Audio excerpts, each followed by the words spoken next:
काऊ लैके आवै मलिनिया त काऊ लैके ग्वालिनी त काऊ लैके ग्वालिनी हो।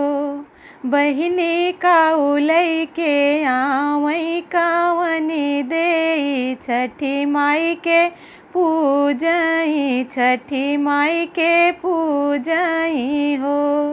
काऊ लैके आवै मलिनिया त काऊ लैके ग्वालिनी त काऊ लैके ग्वालिनी हो। बहिनी काऊ लैके आवै कावनी देई छठी माई के पूजई छठी माई के पूजई हो। फूल लैके आवै मलिनिया दहिऊ लैके ग्वालिनी दहिऊ लैके ग्वालिनी हो। बहिनी पुत लैके आवै नीरा देई छठी माई के पूजई छठी माई के पूजई हो। काऊ लैके आवै मलिनिया त काऊ लैके ग्वालिनी हो। बहिनी काऊ लैके आवै कावनी देई छठी माई के पूजई छठी माई के पूजई हो। फूल लैके आवै मलिनिया दहिऊ लैके ग्वालिनी दहिऊ लैके ग्वालिनी हो। बहिनी पुत लैके आवै आशा देई छठी माई के पूजई छठी माई के पूजई हो। काऊ लैके आवै मलिनिया त काऊ लैके ग्वालिनी हो।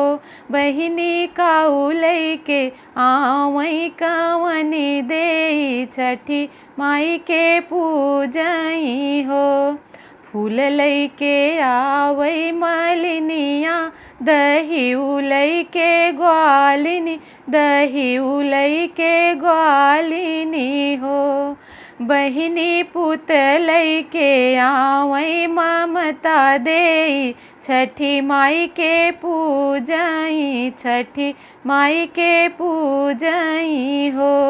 काऊ लैके आवै मलिनिया त काऊ लैके ग्वालिनी हो।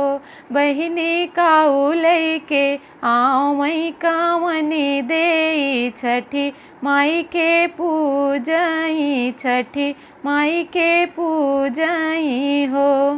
फूल लैके आवै मलिनिया दहिऊ लैके ग्वालिनी दहिऊ लैके ग्वालिनी हो।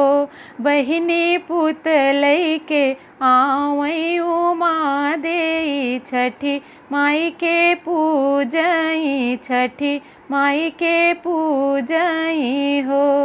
काऊ लैके आवै मलिनिया त काऊ लैके ग्वालिनी हो।